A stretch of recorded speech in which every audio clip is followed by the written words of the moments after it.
Bonjour et bienvenue sur JLA TV, la télévision de Jean-Louis Aguilar Anton. Aujourd'hui, j'aborde la deuxième partie de la question sur l'art-thérapie. La semaine dernière, je vous ai parlé de l'importance de la thérapie dans la construction du mot art-thérapie. Et l'art dans tout ça, me direz-vous? J'y viens, mais par un chemin détourné. La question à laquelle je m'efforce de répondre, c'est celle de la fonction psychique de l'art.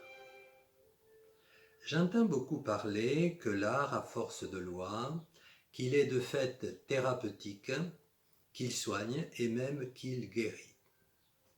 À ce stade, nous sommes tombés dans la fonction magique de l'art, mais ce n'est pas mon propos. J'entends aussi parler de processus de création, de processus créateur, de créativité, mais toujours dans un flou artistique, si j'ose dire, et n'en comprenant pas le sens. J'ai arpenté pendant 30 ans les musées et les galeries. J'ai rencontré des centaines d'artistes.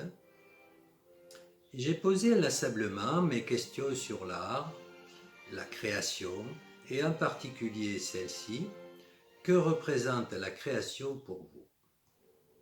Je n'ai pas été satisfait des réponses.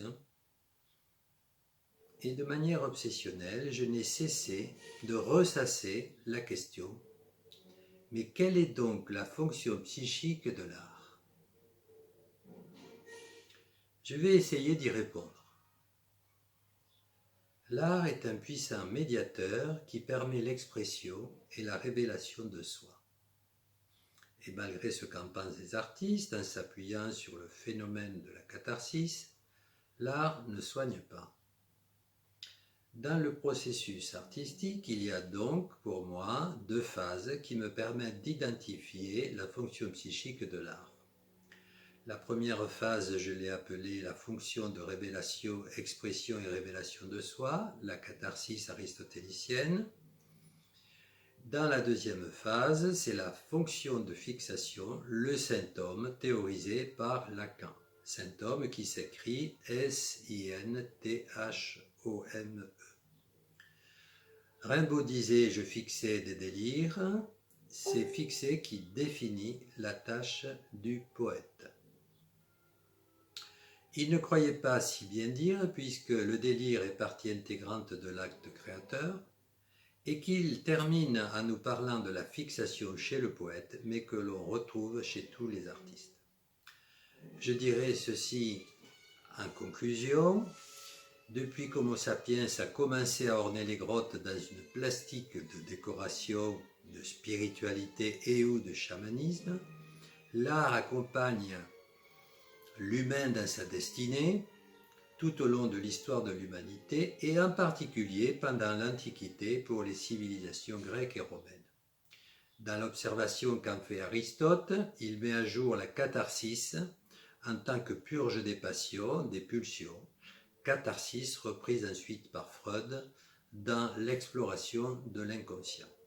Ce qui m'amène à faire le constat suivant: l'art est un puissant révélateur de la psyché et un fixateur de la personnalité ou de la pathologie, ce que Lacan appelle le symptôme. Révélation et fixation participent à la fonction psychique de l'art et c'est en cela qu'il est psychopathologique. Merci de m'avoir écouté et je vous dis, chers téléspectateurs, à bientôt.